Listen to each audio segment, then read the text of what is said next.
শেষ 6 বলে 12 রান দরকার। প্রথম বলে নিতাঙ্ক আউট 107 রানে। হানাকার ব্যাটিং দৃঢ়তায় তাই হয় ম্যাচ। খেলা গড়ায় সুপার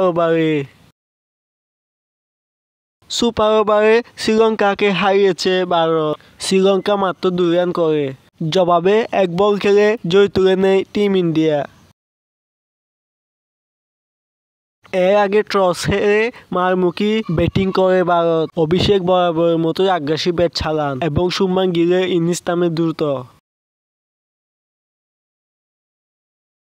শুভমান গিল 3 বলে 4 রানে আউট হয়। তবে টিম ইন্ডিয়া রানের গতি থামাতে পারেনি শ্রীলঙ্কা। অভিষেক শর্মা জোরে ব্যাটিং করে 22 বলে 50 রান তুলে নেয়।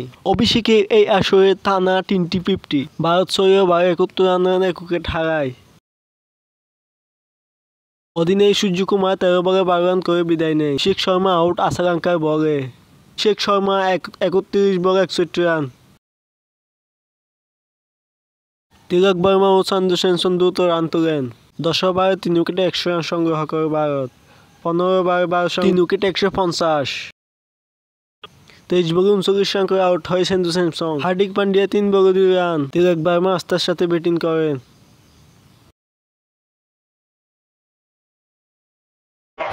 এই সময়ে ভারত দলে 5 উইকেটে 202 রান। তিলক ভার্মা 34 বলে 49 রানে অপরাজিত ছিলেন। অক্ষর প্যাটেল 15 বলে অপরাজিত ছিলেন 21 রানে। ওয়ালটন এখন দেশের সীমানা পেরিয়ে পৌঁছে গিয়েছে 50টিরও বেশি দেশে।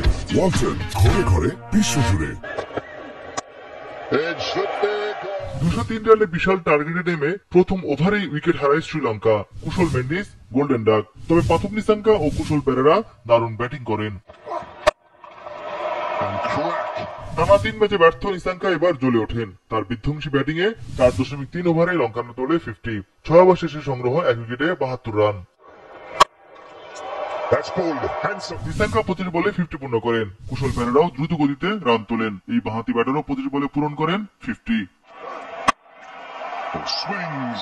50-র পর নিসাঙ্কা ক্রমেই আরো বিধ্বংসী ব্যাটিং করেন। 10 ওভারে লঙ্কানরা তোলে 1 উইকেটে 114 রান। বাকি 60 বলে দরকার আরো 89 রান, হাতে 9 উইকেট। কুশল পেরেরা 32 বলে 58 রানে আউট। দ্বিতীয় উইকেটে 127 রানের জুটি ভাঙে লঙ্কানদের। অন্য প্রান্তে নিসাঙ্কা মারমুখী ব্যাটিং ধরে রাখেন। আশাঙ্কা 9 বলে 5 রানে আউট। অন্য প্রান্তে 52 বলে প্রথম সেঞ্চুরি পূর্ণ করেন নিসাঙ্কা। শেষ পর্যন্ত নিসাঙ্কার এই সেঞ্চুরি বৃথা গেল।